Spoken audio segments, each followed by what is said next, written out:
I'd like to call this meeting of the Bellingham City Council Public Works Public Safety Committee to order. Joining me, I'm Terry Borneman, the chair. Joining me on the committee is Michael Lilliquist and Gene Knutson filling in for Jack Weiss today. We have 4 items on our agenda today. And the first, it looks like, is an update on the EMS system and contract for advanced life supports, the ALS system. Chief. Yes, good morning. Bill Newbold, Fire Department. Just wanted to give you a quick overview of our EMS system since the changes that we had beginning July 1st of this year. We've now completed 13 weeks for the first calendar quarter of that, and the TAB, which is a Technical Advisory Board, has met at least once a month, sometimes as frequently as twice a month, to get some items underway. Those have included a review of our transport fees, which we brought forward to you, and we made some adjustments to those. Also, we've discussed and identified some equipment exchange measures, and then also some of the supervisory role of our EMS captains as they function out there, overseeing with the EMS system, and also putting together the details for our 40th year celebration, the 40th year anniversary of EMS and ALS services. That'll be this October 22nd from 5:30 to 7:30 p.m. And then lastly, the Technical Advisory Board is continuing to work on performance measures to include accounting. And what we want to do is provide consistent performance measures to the county, both from Bellingham and District 7, who are the 2 contracted ALS providers. Sorry, I'm out of breath. I sprinted on the way over here, so trying to catch my breath here on that. A couple items that I did want to share with you is some raw data from the 13 weeks that we've been taking a look at that kind of reflect how the system is working with the 4 paramedic units that we have, in addition to the EMS1, which is sometimes referred to as the chase car. And during this 13 weeks, we've been taking a look at how many times were all 4 medic units involved on a call, such that if a next call came in, there would not be an ALS unit available, even though EMS1 would be available. And that occurred 20 times in the 13 weeks. And then one step beyond that is how many times when all 4 paramedic units, the 3 from Bellingham, the 1 from District 7, how many times when all 4 medic units were on a call did a subsequent ALS incident come in to be dispatched, which was available to be handled by EMS1. And that occurred a solid 25 times. And the reason why I say a solid 25 times is because there was actually 41 occurrences where EMS1 was dispatched first. Of those 41, 25 were an actual ALS call that came in, 4 units were not available, and the EMS captain responded. The other 16, on top of that 25, is where our EMS captains throughout the day monitor the radio traffic and what's going on. And say a BLS call came in or some other call might have been dispatched where a medic unit wasn't available. And out of interest or saying, I can make a difference, they attach themselves on that call, even though they weren't dispatched. That's the difference between the 25 and the 41. And there was no occurrences where a subsequent ALS call came in where there was no paramedic available. So those would have been times where the 4 units were on a call, EMS captain was on a call. There was no times where a subsequent ALS call came in. So that has not occurred. So that's kind of just an overview I wanted to provide you. We've been updating this regularly with the Technical Advisory Board, and then also shared this information at the EMS Oversight Board, which Terry Borneman also sits on that as far as representing, and as well as Mayor Linville. Any questions that I can answer? Chief, do you consider that a good level of coverage? I mean, it sounds like it's stretched thin, but it does cover. Do you feel like that's a good level of coverage and availability? You know, we've seen similar numbers even prior to the transition. We do recognize that we are running the system with 4 units and the EMS captain, whereas previously we were running it with that many units, and then Ferndale was having an additional unit occasionally in service. So we referred to that as a half a unit. So certainly there was more units available to handle the call volume. We are handling the call volume right now with what we have, but I'm sure that the system will need to be continuously reviewed and maybe enhanced down the road, depending on call volumes, et cetera. But right now, we are handling the calls. It's running thin because there are times when EMS 1 is out and the 4 medic units are out. Fortunately, there has not been a subsequent ALS call that came in. If there were, then we're prepared to handle that, but it would be kind of a change up in our response model. Yeah, when I heard at the oversight board the number of times where we've had all 4 units plus the chase car out, I thought, it's time that the council hears an update of where we're at, and probably regular ones with it, because that did, for me, send up a few red flags of, whoa, if we have, as our population increases, if we start having an additional increased call loads, where does that leave us? That's correct. And so one of the things that the TAB is doing, the Technical Advisory Board, is to continue to monitor this data and then also take a look at how our ALS resources are being utilized. Some of which right now are on BLS calls, basic life support calls. And so we're continuing to take a look at that and see how we can modify and address the needs of the ALS units. It's an ongoing process, and that's what the TAB, one of the functions of the TAB. Okay, Gene? Remind me, how long is this contract for? 3 years? Yes. 3 years? Yes. So how, overall, it's not even a year, but it's close to a year. Have you seen many changes? I know people were really concerned about changes when this first started. There are some that occur on the street. We have some different personnel responding into different areas. I think it's safe to say that District 7 is a little bit busier than they were before, so that's been some changes for their organization, but they do seem to be handling that well. Relationships are working out. There's been some challenges there, but at the same time, people have stepped forward to resolve any issues. And at no time do we feel that there's been a compromise to the level of service that's being provided.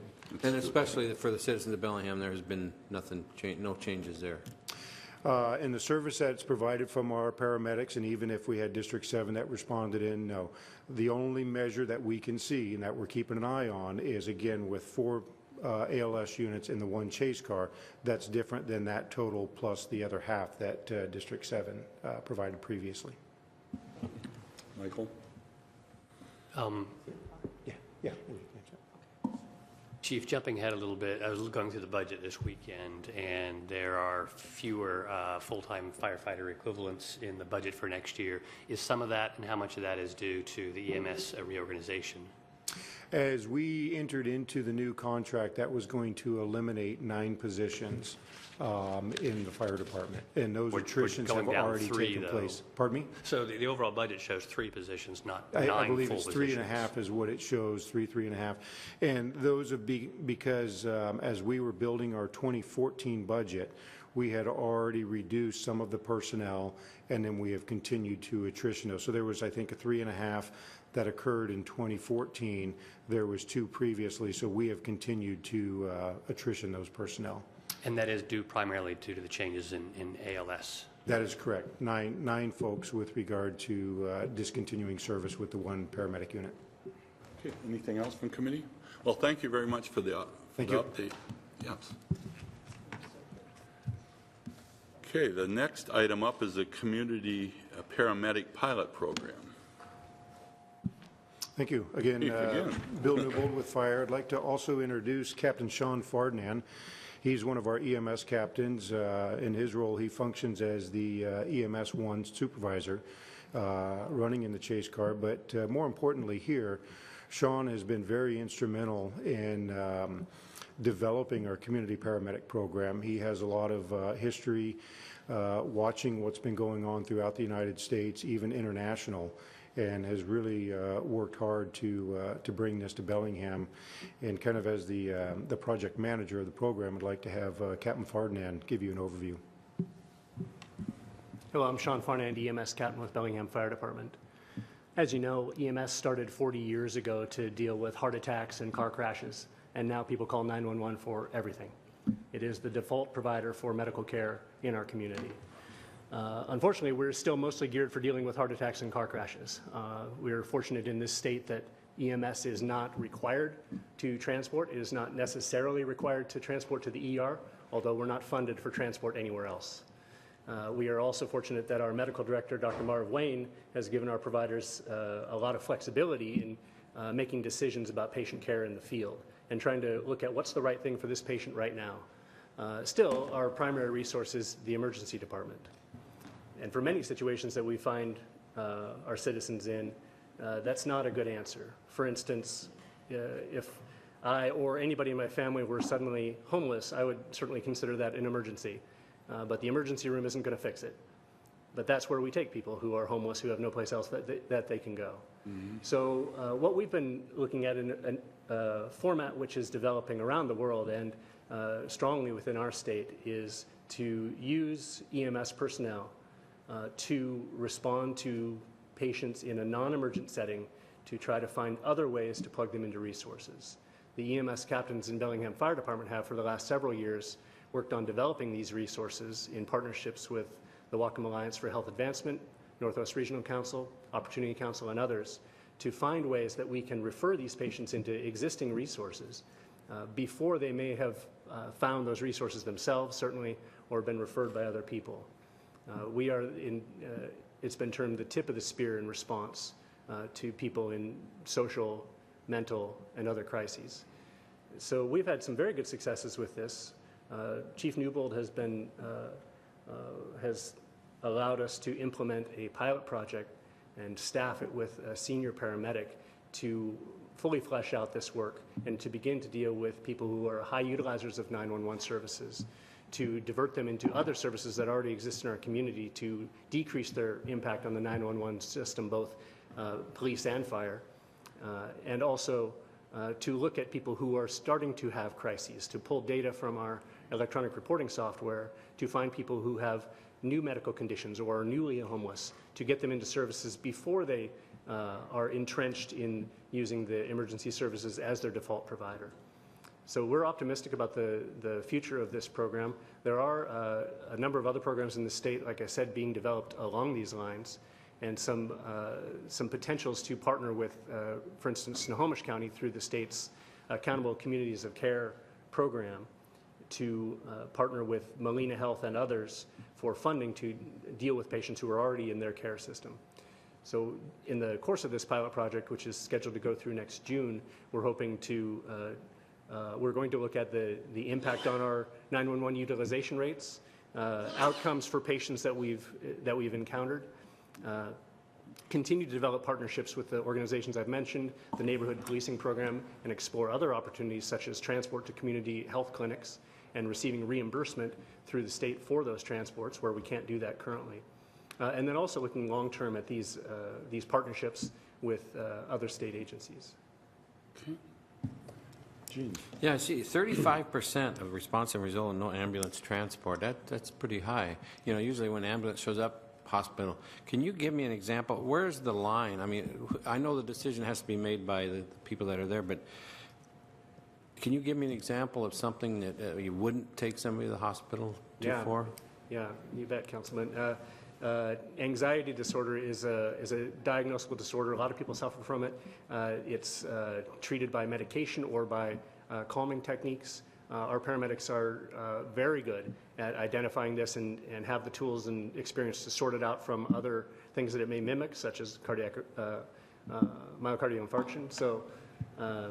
So oftentimes we're able to talk somebody down and get them calm and redirect them into their primary care networks where they can reevaluate their medications, look at their systemic stressors, and stay in their system of care that they already have. There are many other medical conditions like that, and then there are also a lot of social conditions where what the person's primary need isn't going to be met by going to the emergency room. Well, that saves money. I mean, that 35%, the cost of an ambulance going to the hospital, that's pretty good. What we're looking to reduce is the amount of out of service time for those units who are which are responding to situations which we can fairly clearly identify are not going to be emergency responses, but through our dispatch system currently, we can't not send somebody. Michael? Thanks. I'm actually seeing some good parallels between this and what's going on with our police department, where we're looking for ways of using community partners for something which doesn't require a fully trained police response. Again, this is similar, trying to use a community partner that doesn't require a fully trained paramedic response. So I see that parallel. Very much so. My question has to do with when this sort of diversion occurs. I assume dispatch is going to be largely unaffected. They're still going to dispatch people. The hope is once you're dispatched, there might be a connection made so the next call doesn't happen. Is that how I'm understanding it? The call will still go out as is. The idea is in the long run, there'll just be fewer of those kinds of calls from a certain population that might be better treated by other ways. Is that correct? Absolutely correct. That we will still respond according to our current dispatch protocols. We're not going to treat any individual differently. If they're calling saying they have chest pain, we're going to believe them and send them a full response. And then afterwards, our crews will send our community paramedics this information. This individual has X, Y, and Z social needs. Based on our initial impression, can you please go investigate and get them into other services? There are places around the world and around the country that are looking at different dispatch models, but I'd say that's quite a ways down the road for us. Yeah, I think it'd be difficult for the dispatcher to make that call, you know. Final thing is there is that parallel between the community partners for the policing issues and for these paramedic issues. Are y'all talking to each other? What kind of a overlap is there other than kind of a similarity? Yeah, we've had preliminary discussions up to the implementation of these pilot projects, and we're very much looking forward to the neighborhood policing officers getting on the streets so that they can call on each other as a resource. Thanks. At the last EMS Oversight Board, there was a presentation from WAHA on the intensive case management program. If that gets in place, how would this program dovetail work with the intensive case management program? It seems to me there would be some logical areas that could work well together to reduce some of this. Yeah, that's exactly right. We've worked very closely with WAHA as they developed the intensive case management, and really they developed that as a system for EMS to refer into. That they are looking at as you're familiar with, the most difficult 1% and less than 1% of people in the community who have intensive and complex needs and who are our patients. So that we can refer them into a collaborative system of care that can actually meet their needs. Where what we find right now is when we encounter these patients and we make a call to an agency which may be dealing with them, that there are 4 or 5 agencies that are dealing with them to try to provide to meet the complexity of that person's needs. Okay. Yeah. Anything else? Yes, Chief. Just a comment that I'd like to make is we're very excited about this and having the opportunity to do it, and look forward to presenting some of the results back to council as we continue through the program and wrap it up. 9 months is a short time. We're hoping to capture some data that would indicate the viability of this program going forward.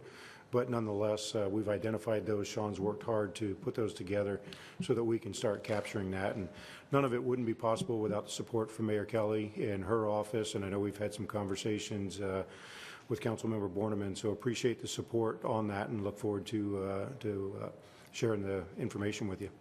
Yeah, I'm real excited to see where this is going. The chance to have some proactive programs that are hitting at the front end cost of things as opposed to those high back costs. That excites me. Yes, Mayor. Well, and I just want to compliment Chief Newbold and Captain Farnham for Sean's been involved in this since for 3 years now, I think, attending the meetings to make sure that he could give the input about how the city and our EMTs could be involved so that we didn't have to coordinate at the end. So I think that, and Chief Newbold has been extremely supportive of this whole idea, and I appreciate the fact that they are running the pilot program out of their department within existing funds for this 9 months, and they may then have a proposal to come forward to you. So I just want to assure you that we are integrating with everybody in the community that's serving this clientele. Great. Good stuff. Thank you for your Can't wait time. to hear how the results that are coming out. Okay, the next item before us is a proposed ordinance amending Title 11 of the Bellingham Municipal Code relating to parking.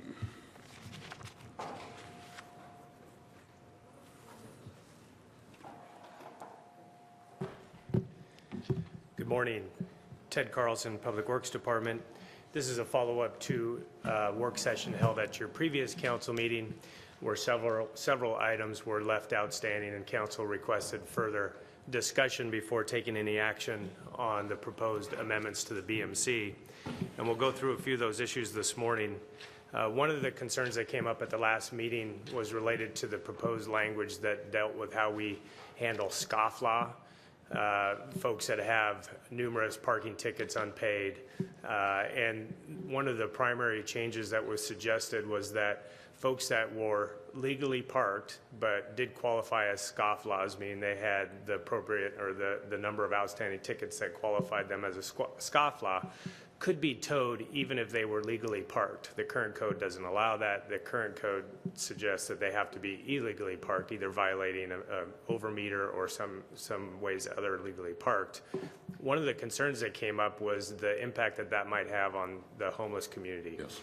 Somebody that unfortunately is in their car, living in their car, and would then have their car towed, even if they were legally parked, and the impact that that would have on them. So we had some follow-up discussions with Homeless Coalition. We talked to folks down at the City of Seattle that have made some modifications to their parking code to deal with similar issues that we were trying to address, primarily scofflaw.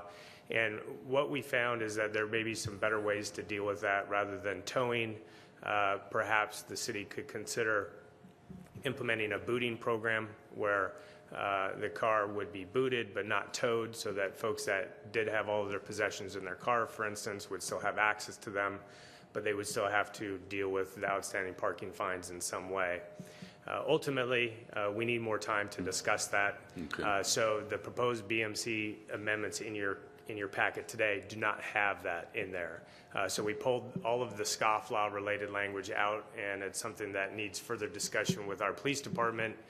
We'd also like to bring it forward to the Transportation Commission for their input prior to bringing it back to you, because it is a change to what we presented to them previously. So in your packet today, that language has been removed, and we'll bring that back in the future once we've worked it out with staff and the Transportation Commission. So what remains in the packet and the staff is proposing deals with some of the administrative issues and the time-limited parking, as well as the citations. So I believe at the last committee meeting, the council committee was mostly in support with the 72-hour parking change, which was extending the 24-hour limit to 72 hours where you could park in the right-of-way. And that was all geared at helping with some of our mode shift goals and things of that nature. So I believe that one had support, and that remains in the packet. There were some other administrative issues that had to deal with the Public Works Department and the traffic engineer's ability to post time-limited parking, things that under the current code would require council action that we think are more administrative, and I believe the committee was in support of that as well. I think Michael had a question about, as we now move into the fines, there were several questions about the fines, and one of them was about how do the proposed fines stack up with some of our neighboring jurisdictions, and Eric has a chart that we'll put up on the screen here that shows where our fines currently stack up with some of our neighbors.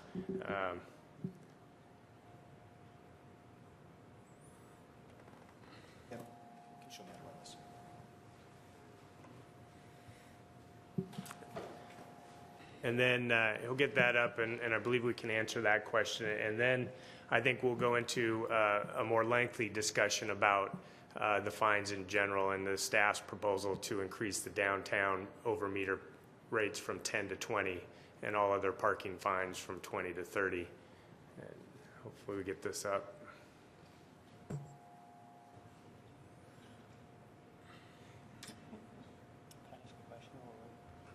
Yeah. While Michael, we're got a waiting, question? Yeah. let me ask a question. Does Public Works Department have a philosophy on what the level of fines should be? You know, for example, they could be set at cost recovery basis. They could be set at just the right level as a judge to be enough of a deterrent. I mean, there are many reasons why you might, and other jurisdictions may have a different philosophy. They may set them high because they want to be more of a deterrent. So what is the understanding in Public Works about what appropriate fines are? Right. Well, we had lots of discussion about that very topic with the Transportation Commission when we were trying to determine what the fines should be, and it was all over the board with the Transportation Commission. Our starting point was, at the very least, we would like the fines to cover the cost of enforcement, which currently they're not doing. At the revenue projections that we're seeing for this year will be anywhere from $150,000 to $200,000 short in terms of our citation revenue as it relates to the cost of enforcement.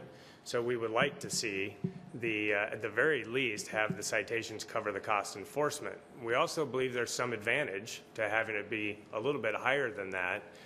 One, we don't want to be back here all the time trying to increase them. So what's proposed in your packet is some escalator based on CPU or CPI.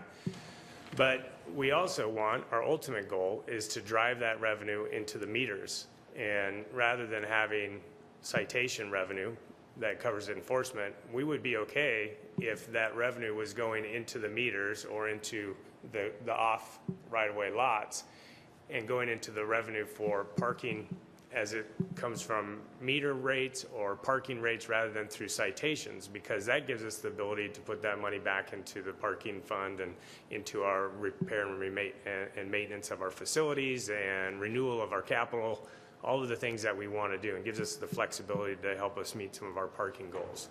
So I think I didn't answer your question as directly as I would like to, because we don't have an identified, we want it to be this much above the cost of enforcement. I think where we're starting with here is what we're proposing will cover our cost of enforcement, maybe slightly above, and hopefully that will do just what you said. It will drive folks to pay for paid parking rather than risk getting a citation, because the cost will be a little bit higher. So here's the chart. Sorry about that. We got it up there, and this is a rate comparison of some of the other parking folks that run parking services in the state of Washington. You can see where we stand currently with the $10, and again, that's our downtown rate for over meter. We're $20 for all other parking related citations right now, and we're proposing taking the $10 to $20 and all the $20 to $30. So that's where we stand today.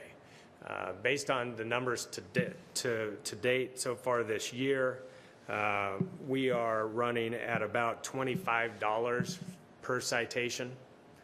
So that's what it's costing us from enforcement. So that's both the PEOs and the court-related costs. So right now we're clearly not covering our costs, and as I mentioned, we're projecting that it will be somewhere around $200,000 shortfall at the end of 2014.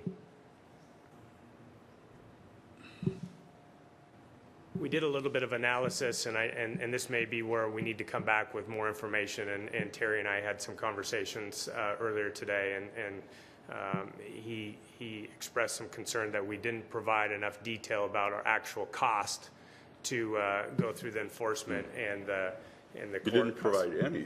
That's right. Well, the problem. What I think was provided previously, and I think this is where we may have some challenges, is the ability to get right down to the fine detail. What we do know is of our total enforcement costs, we can go through the ticketing software and pull out the citations that were in the downtown area. And there's a bunch of different parking codes, but they can go through and identify the ones that relate primarily to downtown. And that's about 65% of the citations issued. We can go through that, and there's some challenges there in getting enough fine detail. Not all of those are within the metered area, because the actual downtown boundaries are larger than the metered area. So you have some parking citations issued downtown that were at the $20 rate, not the $10 rate. But when we look at that, the total revenue generated downtown is very close to that 65%. So generally speaking, the revenue for downtown is 65%. The number of citations issued downtown is about 65% of the total. The challenge gets to when we try to identify the amount of time that it takes to write those citations and to try to determine the cost per citation at an individual location within the city. So is it costing more to write tickets downtown, or is it costing more to write tickets outside of downtown? We don't have that fine detail. And folks from the PD and the court are here today to hopefully answer some of those questions in more detail. But what we can do is provide percentages. And again, what we're hoping to do is have enforcement revenue cover the cost of enforcement. That way, the revenue that's generated from downtown parking, either on street or off street, is used downtown, and that's certainly the goal of the council, and that's the policy direction we have in the downtown plan, that downtown parking revenues stay downtown, both to support the downtown parking system and do other things that we do, like fund the downtown business partnership and other things that are downtown, and the council has provided the policy direction that that's where you would like us to spend that revenue. So that's the goal here, is to have the citations cover the enforcement, and then all of the on-street, off-street revenue would be targeted downtown, which is the clear policy direction we've received from council. The other part, though, that parking tickets also pay parts of the court personnel in terms of processing and that kind of thing. Yes. And that was also part, I want to see how that breaks out. You're asking not to increase parking tickets by $1 or $2. Most businesses, if they need to meet their costs, they do a certain, but we're saying double. And all the business people I'm hearing downtown, they're asking me these questions about, what the hell, we could never get away with doubling our prices. This doesn't even make sense, And so I would like, that's why I asked to see this, so I could see it in advance, so I could put out thoughtful questions. And so I still, before I wanted the discussion, I really want to, it was a couple weeks, I thought I would have something in advance. I don't want to have a discussion about information that I don't have, that you have, somebody has, I don't have. It's hard for me to make those kind of decisions without that kind of information. I can't answer questions to constituents about is this system about perpetuating a ticketing system, or is this system about what they thought it was to get people into downtown to shop and a way to move people around? And the only way I can make those decisions is having some of the same financial information that you have. Sure. And it is obviously, from our perspective, it is all about turnover and creating the turnover. The very reason we have the parking system is, although it's not always seen as a positive thing, it is to support downtown business, so they have the turnover and that they can have folks come in and out and always have some parking availability. We do have the numbers, the aggregated numbers in terms of how much of the total. It's about $800,000 approximately that goes from the parking fund to the general fund to support enforcement. It's almost half and half between court and police, and we can definitely get those numbers. What happens is there's a general fund transfer from parking fund to the general fund to cover those costs.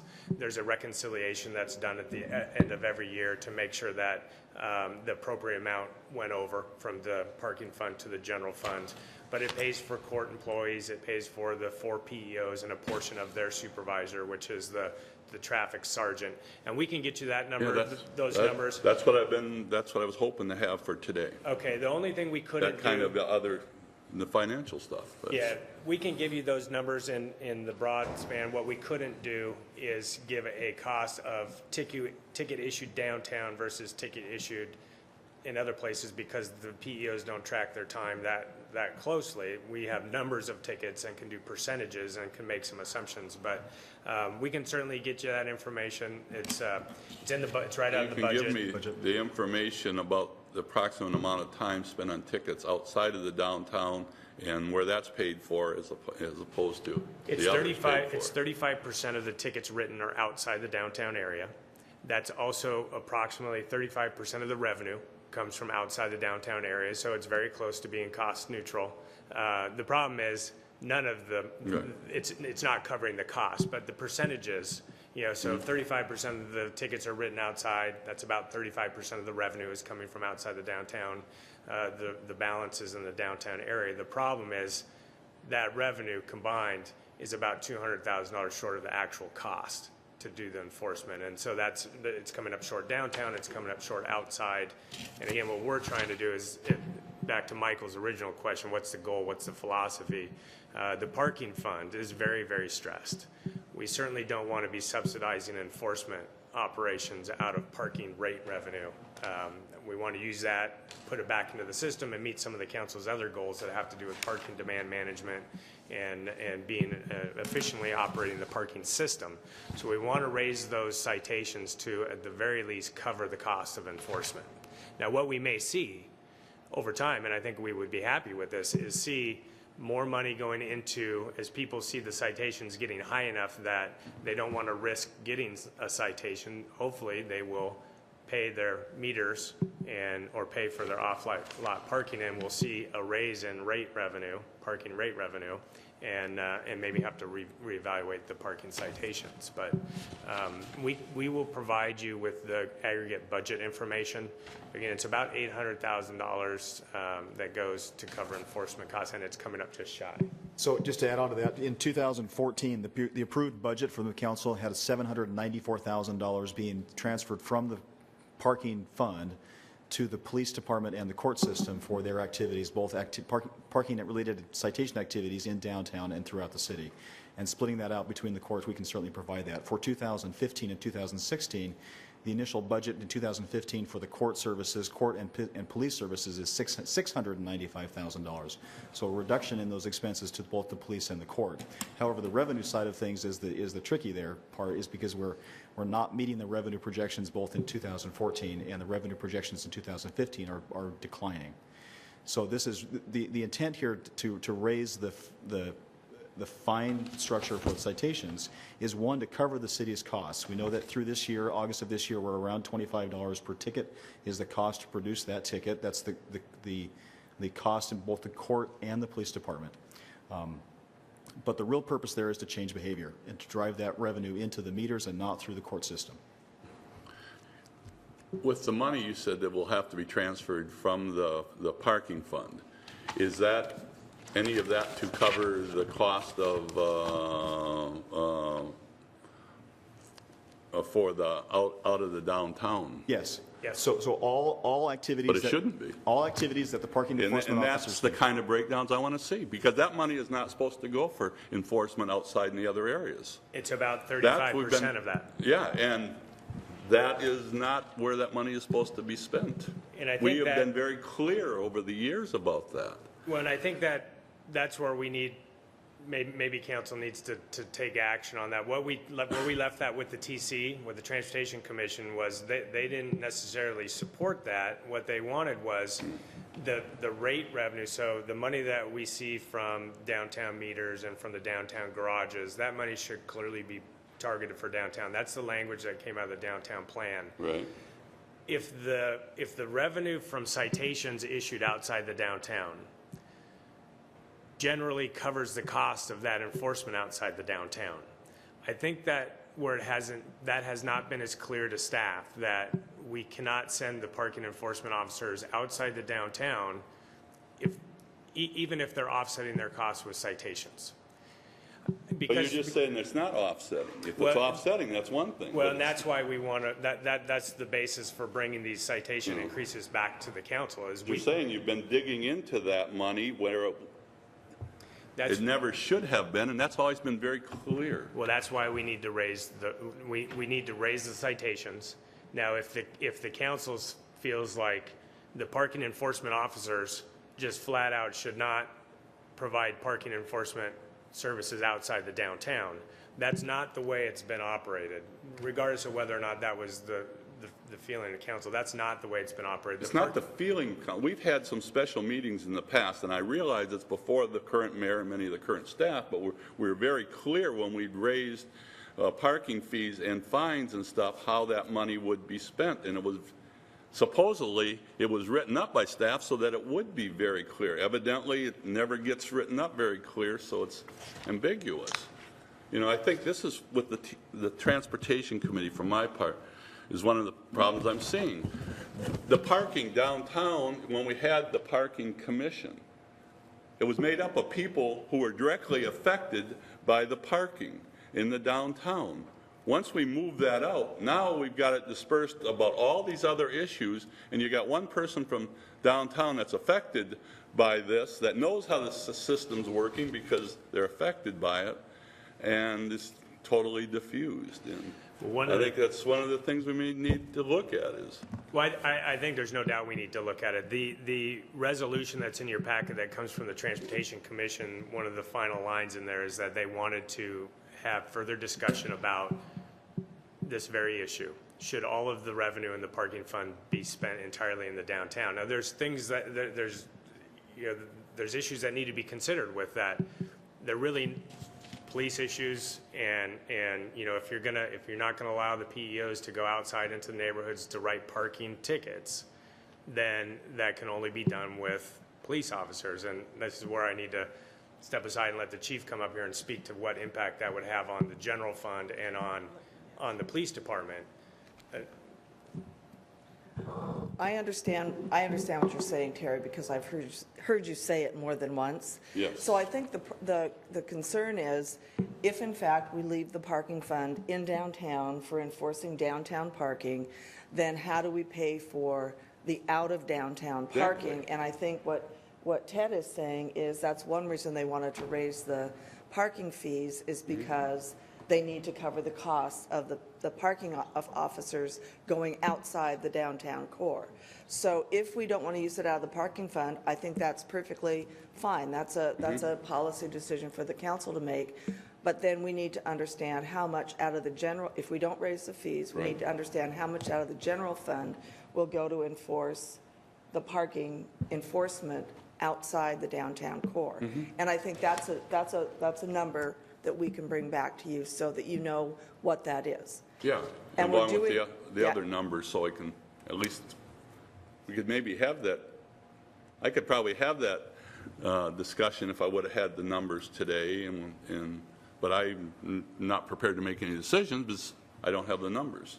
But just to make it really clear that it is an additional cost if we don't do what the staff is suggesting, and that's fine. This is just what they thought was the best It's not an option. additional cost, it's cost being covered from other funds other than the downtown. No, I mean, if we decide that the parking enforcement is divided between downtown and out in the neighborhoods, then that will be an additional cost that right now we're subsidizing with the parking fund for parking enforcement. So I'm not saying whether that's good or bad. I'm just saying there will be an additional cost if in fact we decide to divide those up.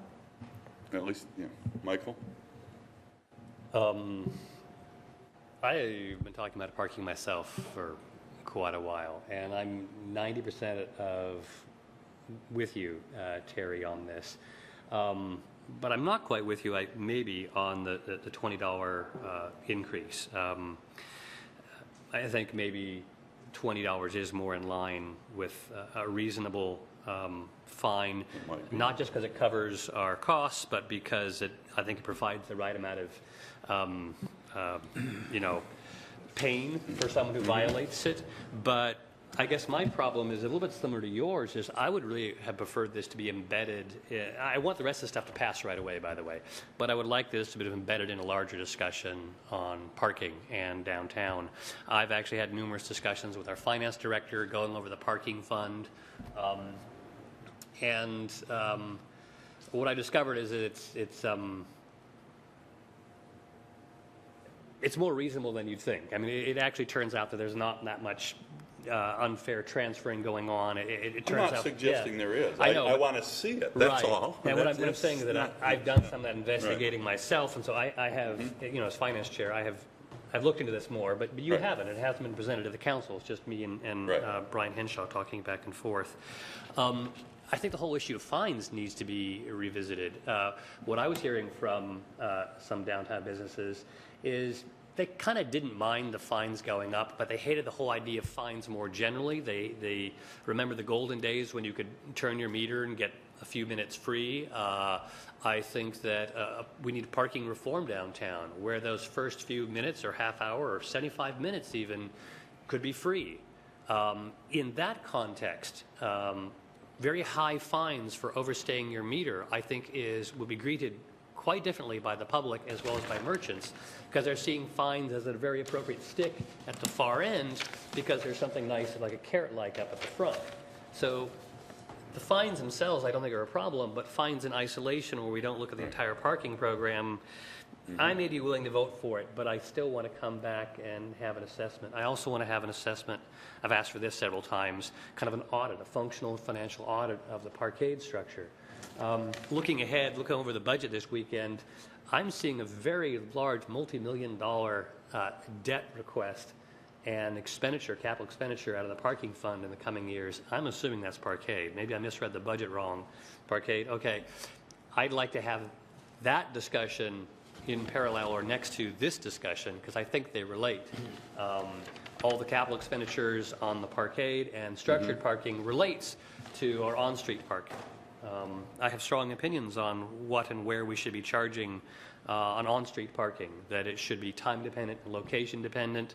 And I want all those things in place too, because then the fines only make sense if they're fines at the back end of a reasonable system that everyone supports. So, I mean, at this point, I'm probably willing to support the ordinance as written, but I'm in no hurry to do that either. Yeah. Gene? On this handout, total tickets by violation per year, can somebody tell me at the bottom of the page, I didn't realize there was 23 or 22 possible fines. I know I've done a few of those myself, but on the bottom where it says 621 other fines, can somebody tell me what other fines, examples of other fines?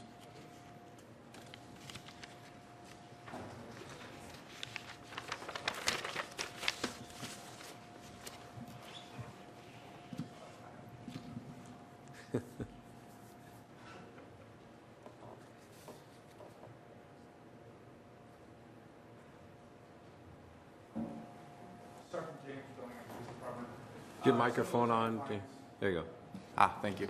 Sergeant James, Bellingham Police Department.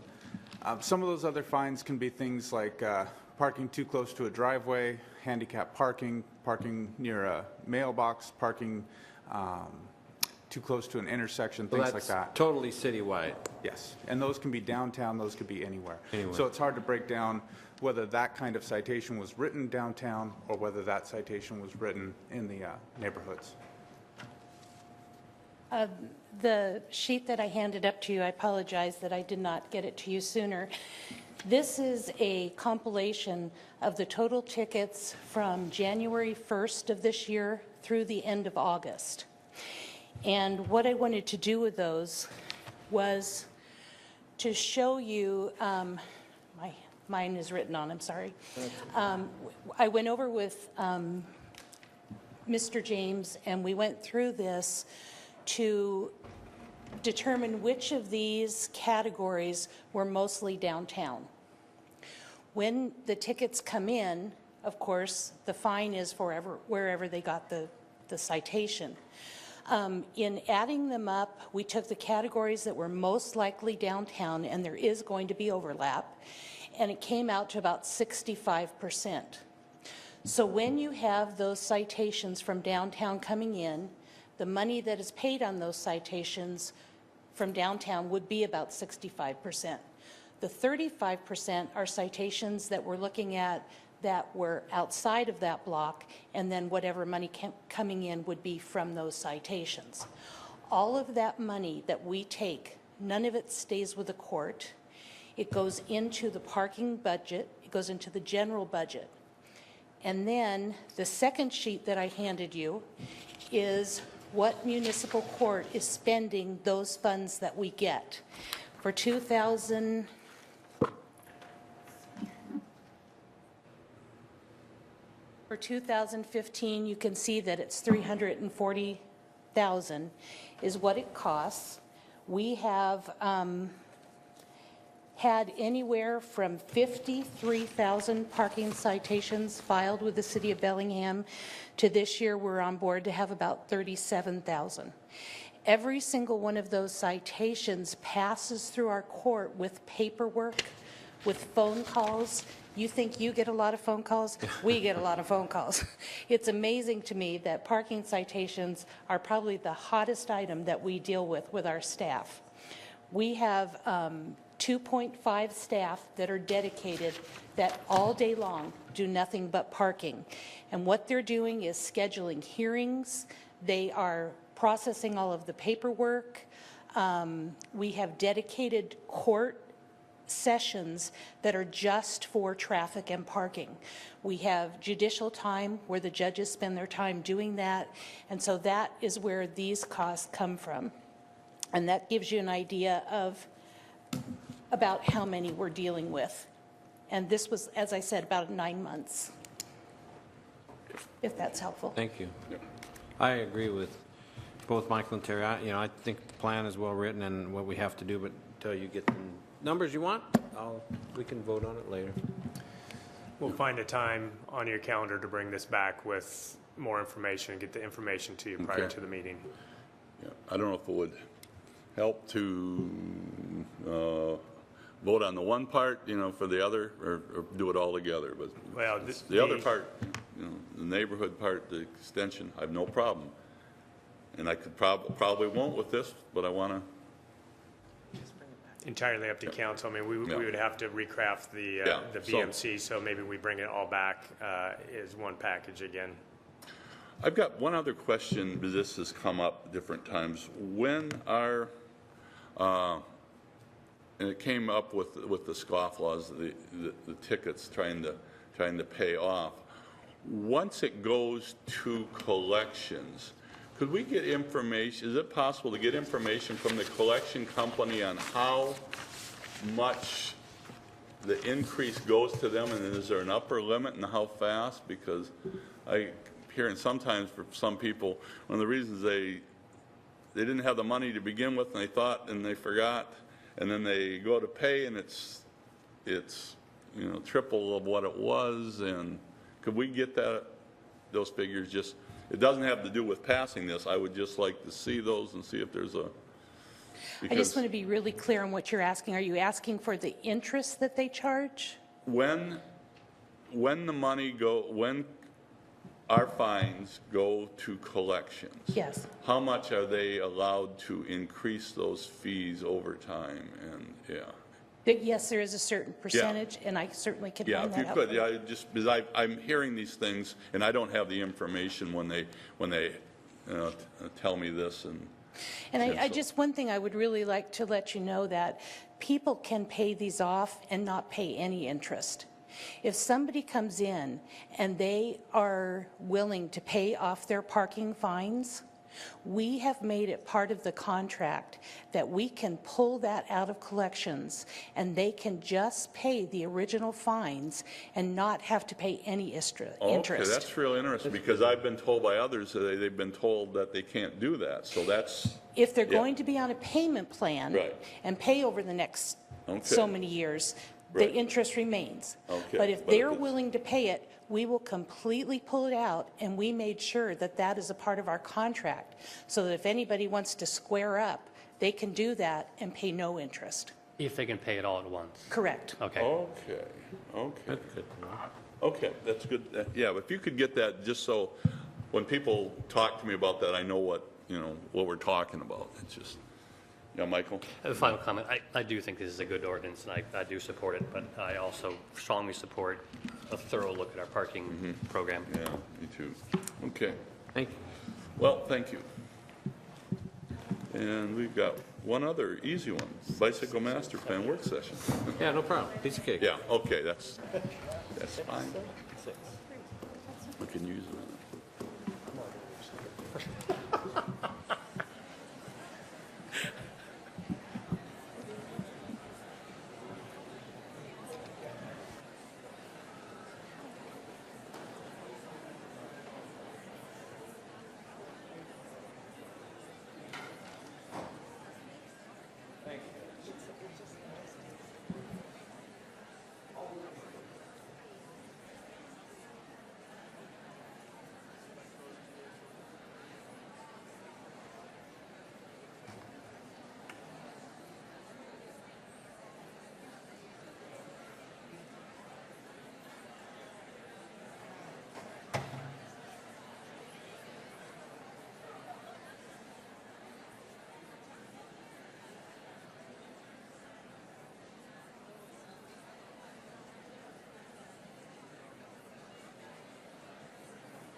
Okay. Okay, the next item before the committee will be the bicycle master plan. Good morning, Ted Carlson, Public Works Department. I think we're having some technical difficulties. We're not able to pull up the X drive, but we'll go through. I think we can still get through this. Where we left off the previous discussion at your last committee meeting on the bicycle master plan, we had gone through several questions from Councilmember Weiss. I believe all of those have been answered. In the memo that's in your packet today, there is a modification to Table 6.1, which is in Chapter 6 of the Bicycle Master Plan on page 82, I believe.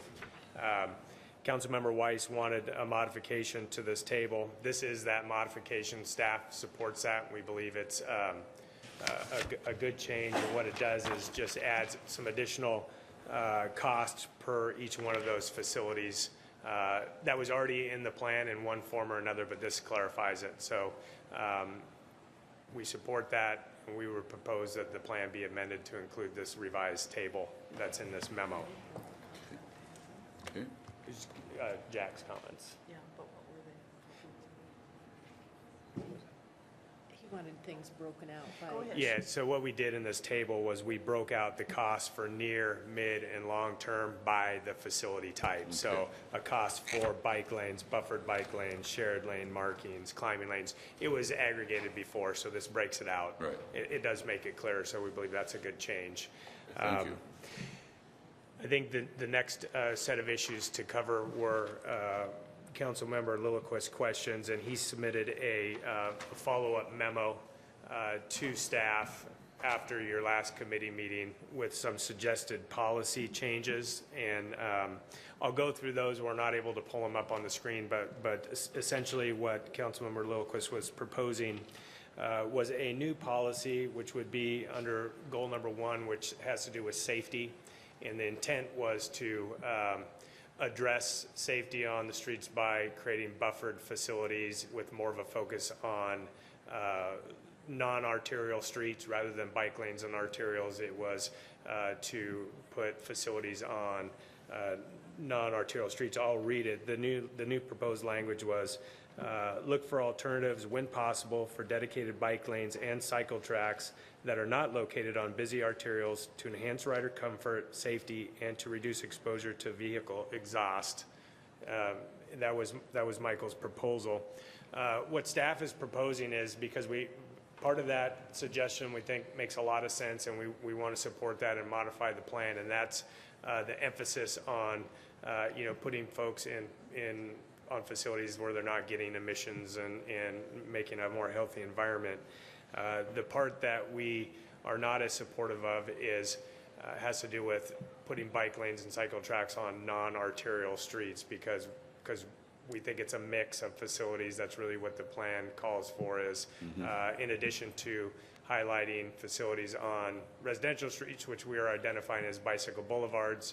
We believe that the bike lanes on arterials are an important part of the overall network because arterials are where a lot of the destinations are at, and so we do believe there is a time to have facilities on arterials, both buffered and unbuffered, given whatever the circumstances may be, and then the bicycle boulevards would be on the residential. So what we're proposing, and it's in your packet, in the attached memo, is some language, and this is the first bullet.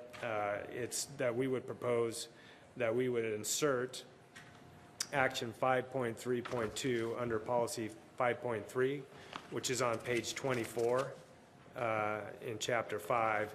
And the policy is to improve the health of Bellingham residents. And the new action would be that we would accommodate bicyclists primarily on low volume, lower emission streets. We believe the plan already says that, in that maybe not as directly, but that there's an emphasis on low volume, low stress residential streets through a bike boulevard network. This is adding something under the health section to say that there's also a health benefit of getting folks off of the streets that have higher volume traffic and getting them out of the vehicle emissions. So that's our proposal. Like I said, we believe that that was a good suggestion and one that made a lot of sense and was supported by council's goals. It's that other section, and maybe, Michael, we can have some discussion about that. I think we're really close. I think that staff agrees with you that we need to provide these low volume options, streets with low volumes and lower stress, and we're doing that through the Bicycle Boulevard network. I think it's as it comes down to the arterials, and maybe you can clarify for us, where we're proposing quite a few facilities on arterials. In fact, as the network's built out, nearly all of the arterials will have some type of facility, whether it's a standard bike lane, buffered bike lane, or in some cases a cycle track where it's fully separated. And I think those are primarily the areas where there's more study needed, the more complicated sections like Lakeway and Holly. But we believe those are an important part of the network and didn't want something in the plan that said that we would put bike lanes on non-arterials as opposed to arterials, because we think it needs to be facilities on both. Michael? Actually, I appreciate what you've done. You created some clarity, because there really are two very closely related issues. One has to do with the health and safety risks that you can avoid by putting people on low-volume streets, and you've captured that very well. I like that a lot. I can support that. And I think rather than just being kind of halfway, we're more than like 3/4 together on this. I still think there's a remaining issue that should be more clearly spelled out in policy language, that protected bike lanes are actually better than unprotected bike lanes on arterials. They actually are better. They are safer. They are more welcoming. People ride them differently. And I agree with you that there'll need to be a mix of alternatives, and there will need to be bike lanes along arterials. As you say, they are the most direct routes. That's how our system is laid out, and we can't change that now. So like I said, we're more like 3/4 or even 85% together on this, but I still think that there's not a clear enough acknowledgement that protected bike lanes actually are safer, but also that they achieve the goal, one of the overall goals of the bike plan, which is to get those 6 out of 10 people who want to ride bikes, but they need to feel that it's not only a good way of getting around, but a safe way of getting around for themselves and their children, right? Right. So can you show me where there maybe is policy language which shows that, protected bike lanes actually are better in some sense, and it would be preferred when possible? Yeah, I think we may be able to address that in the plan as proposed in action 1.3.2. And I apologize, I don't have a page number, but chapter 21. 1, it's action 1.3.2. I did too. Kim's getting the page number here. I grabbed the wrong one. Page 21. It's Yeah, I know. Page 21 of chapter 2, actually. And, Yeah. and the action reads, instate high-quality bicycle facilities that provide greater separation from motor vehicle traffic where appropriate and feasible. Example, 6-foot bike lanes, buffered bike lanes, and cycle tracks. I think what that's doing is showing that we are in agreement with you that where possible, either a wider bike lane or a buffered bike lane or even a cycle track would be preferable to a narrower bike lane. I think it's trying to get to your point. 95% of the way there. I think that could easily be modified. That would satisfy me and hopefully the rest of the committee. Where appropriate and feasible sounds a little bit soft. Is there slightly stronger language that doesn't change the intent? Let me tell you why we put it that way, is because we really do believe that each situation is going to be slightly different given the layout of the corridor. And where you have the width, and oftentimes we do, but not always, to provide that wider bike lane, what is feasible, what we're trying to say there is within the existing curb line, within the existing prism, if you have room, do it. But if that would be a very expensive option to widen the corridor, widen the traveled way, then we don't want that to be something that we have to do. So what we're trying to say is a bike lane is better than nothing. So if we only have the width for a standard bike lane, we would like to do that. If we have additional width, yeah, let's use it to make the buffered bike lane or the further separation. That's the language that we came up. I don't know, Michael, if you have something that, I think I might be happy, and maybe I'll get a second for this. Instead of saying where appropriate and feasible, how about just whenever feasible? I'm happy with that. Because that really sets a presumption, whenever it's feasible, do it. If it's not, we won't. Yeah, and ultimately, the feasibility will be determined by the traffic engineer and the design engineer and I'm just trying to set up a professionals. policy Yeah. bias at the council level, and then on the street, it'll be worked out differently. So I would move that we substitute the words whenever feasible in place of where it now says where appropriate and feasible in action number 1.3.2. Yeah, I think that we'd get to the appropriate through the feasible too, because, I mean, it's how you determine it. The appropriate has to do with sometimes we don't want a cycle track. Potentially you have too many access points or whatever reason, just wouldn't be the appropriate facility. We would get to that through the feasibility. And I'm conceding all those design, So necessities. that works with staff? And, okay, we got a That's fine, motion for second. that modification before the committee. All those in favor, answer aye. Aye. Okay. Thank you. You've accommodated both aspects of my concerns. Right. And the other issue that was brought up, just so that we address everything, had to do with the duration of the plan and the timing of the improvements, and that this is a 20-year plan. We had broken, the plan does break it down into near-term, mid-term, and long-term, and Michael had expressed a desire to accelerate everything, to say, let's be a little bit more aggressive and build the facilities as soon as we can. We certainly agree with that.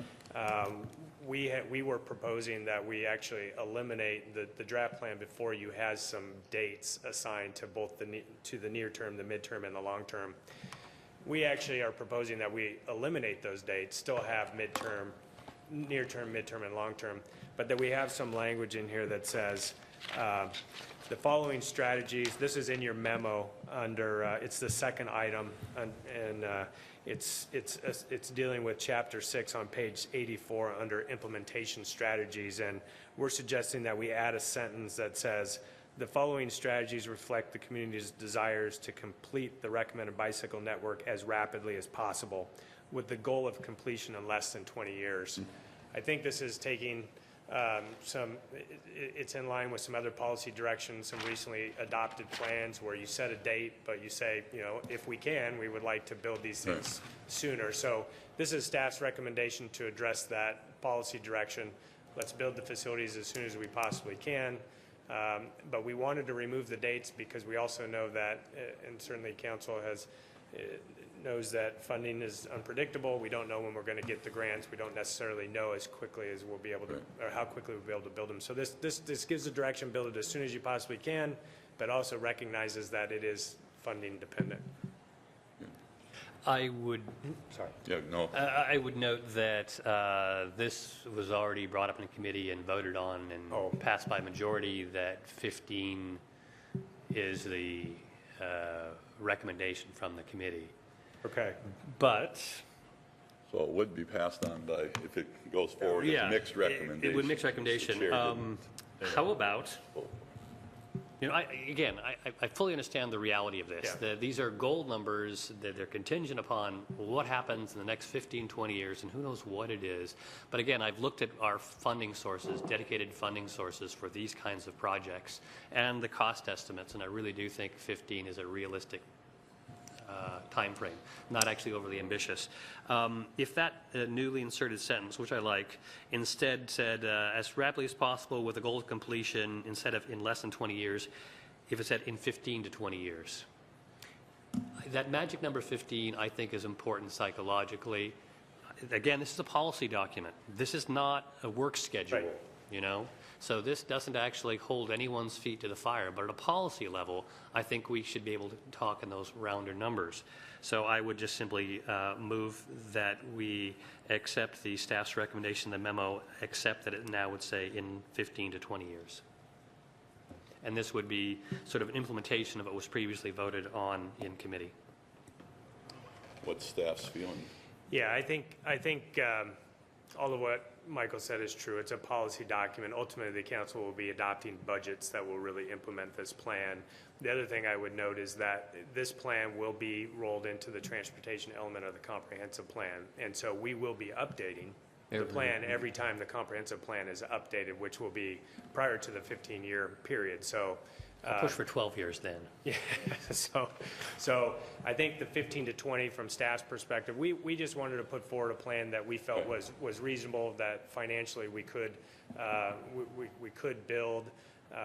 If it's council's desire to put some policy language in there to be more ambitious, that's, we're okay with that.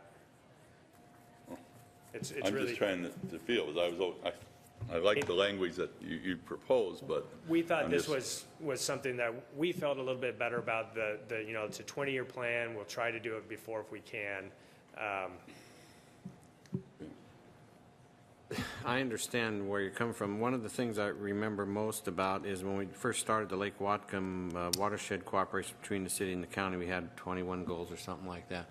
Problem is, we put time frames on them, and we get beat over the head Yeah. every single time you don't meet them. So I understand, what you're trying to do without putting a specific date on it. So because people do pay attention to that, and if it's not done, none of us will be here. Somebody else, well, you might be here, but somebody else will have to go over that.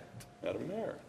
Well, and I think the language indicates that if we can do it sooner, we will. So it's not 20 years and we're going to wait until the 19th year and then hope we meet the goals. So I think that the setting expectations is hard and not meeting them is hard. So as you did with Lake Whatcom, I think it's important to allow us to do it sooner, and that will be up to the council and how you budget or how many grants we get, but make the expectation realistic for the public. So I would suggest we stick with the staff's language of 20 years or sooner, or however you put that. Well, you could do that too, 20 years or sooner, without putting 15. Well, that's what this one. Yeah. Yeah, if you go with that one, you've got a unanimous thing here. He's gonna And go all the way with the other one, you probably won't get 4 votes on, but if you want to go to the mat on this one. Committee has already voted in mixed recommendation to Okay, go we'll with bring that. 15. That's fine. So we'll bring it forward. I do Bring think forward both. this document is the council's policy document. Right. This is No, our promise. I understand. It is our fee that should be burned. Yeah, So- and it will be.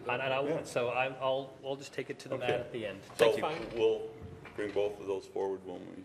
Yeah, what we were, I think, and maybe Peter or Matt can speak to this, and it will have to modify, what we'll do is modify the resolution that's in your packet today to say something as amended. I'll work with Matt, and I think as long as there's Okay. not too many changes, and I don't think there will be, then we'll be able to Okay. potentially adopt this tonight. But we're not Is there changing any it other until they vote. changes or any other things we need to discuss at this point?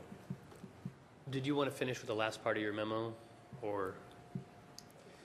It was really I just think, moving the dates. last part was some text that was associated with the near-term, midterm, and long-term. Yeah. So I believe we, for the most That part, was hit with on all that. Jack's, the table. Sorry, I haven't looked at this in a while. Oh, that's okay.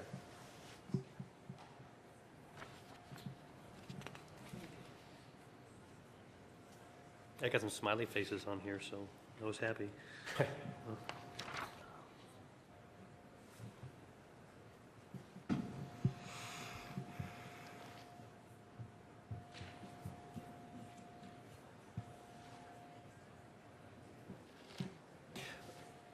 One of the smaller issues I brought up had to do with the fact that, had to do with, I think, was bicycle parking, and more generally, the bicycle policy language that already exists in the downtown plan, the Fairhaven plan, and I think just those two plans. The waterfront plan, yeah, waterfront downtown Fairhaven, I think all have parking language in them. I can't remember if we addressed, because they weren't really, I'm not sure how well they were tied together, if there's some way to make sure they're tied together. They're not in conflict, I know that, but I don't think they don't refer to each other either. Because this document didn't exist when they were written, and this document doesn't refer to them. Yeah, I was refreshing my memory with Chris, and we did have a discussion about that. And you're right, this is not in conflict with the recently adopted plans, and I think the development regulations lie in those other plans and in the BMC. This policy document, I think, is a community-wide policy document that, when it comes to like bicycle parking, it has to do more with bicycle facilities at transit facilities or at parkade public facilities that the city would put in. The development requirements for like new development, redevelopment lie in those other plans and the associated sections of the BMC. So we believe that it's consistent with council's previous direction. This, and Kim can speak to a little bit more what's in the plan as it relates to bicycle parking, but the emphasis is really on providing community bicycle parking downtown.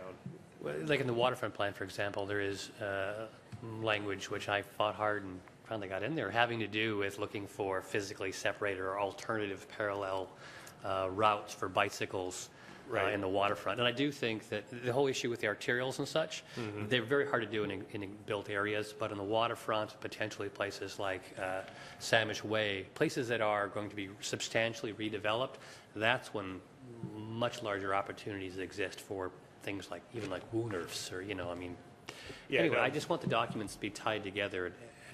Those are also policy documents, and I want them to refer to each other.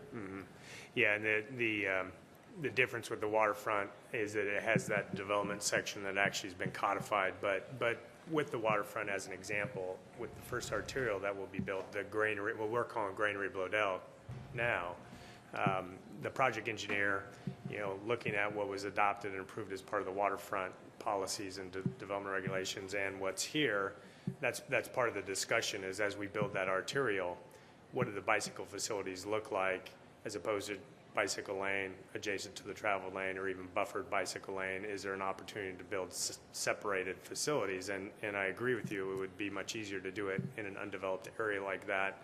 One of the things we're doing now is working with the port and their prospective developer as they look at more specifics, elevations and access points and all those things that need to be figured out as we actually build the arterial.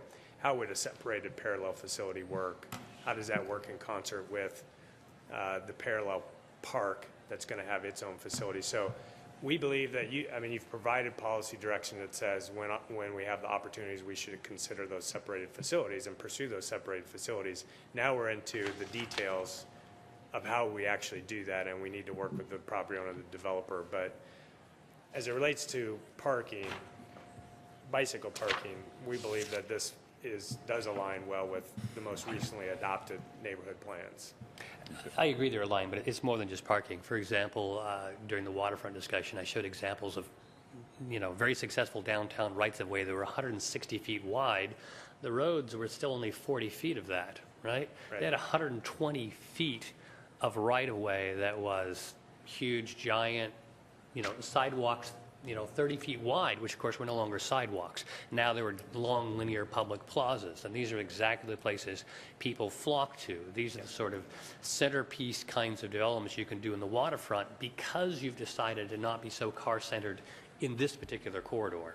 Right, and so the rights-of-way that were approved as part of the waterfront plan, that was a big discussion with council and with the planning commission is we didn't want to be so prescriptive that the travel lanes were this wide and we had this much in terms of traveled way, but we did want to know what the right-of-way was. So we have the dedicated right-of-way, or at least not dedicated yet, but we have the widths that are required to be dedicated. You're right, the traveled way certainly doesn't need to accommodate all that right-of-way. You're going to have room for pedestrian environment, you're going to have room for bicycle facilities separated or aligned adjacent.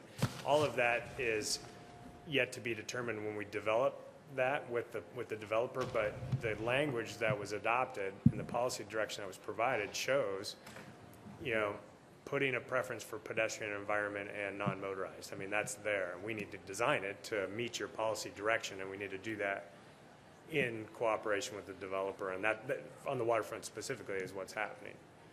And you'll see that once we get to that point, we'll be bringing that back to council. Yeah, I So in terms of this terms of plan, we just bring it back to this plan, not waterfront plan. Are we okay? And if not, then what? What's the suggestion? I'm not entirely okay, but I think I've fought the few fights that I'm willing to fight. Okay. So the motion will be tonight. With a new resolution as amended, and I'm still going to fight for 15 years. Yeah, and then we'll have a debate on the one of the other two, or between the staffs and Michael's on the 15-year and the other language. can that be written up so that I can, Yeah, I'll work with Matt. We've got a draft that Okay. says as amended, some language like that, but it was, what the thing I'll have to figure out is, I believe it says as amended per the memo, the staff memo. So with that 15 to 20 deal, I'll just have to work with Matt and Peter to see, but so, we'll get you something this and afternoon to look and you at. will be here tonight to go Yep. through the changes in I will be, yes, in that part of it. yes. Great. And any other thing for the committee? I think, I rode the bus today, didn't take my bike. what? I rode the bus today, not my bike. Okay. Okay, I think we're in, that's the end of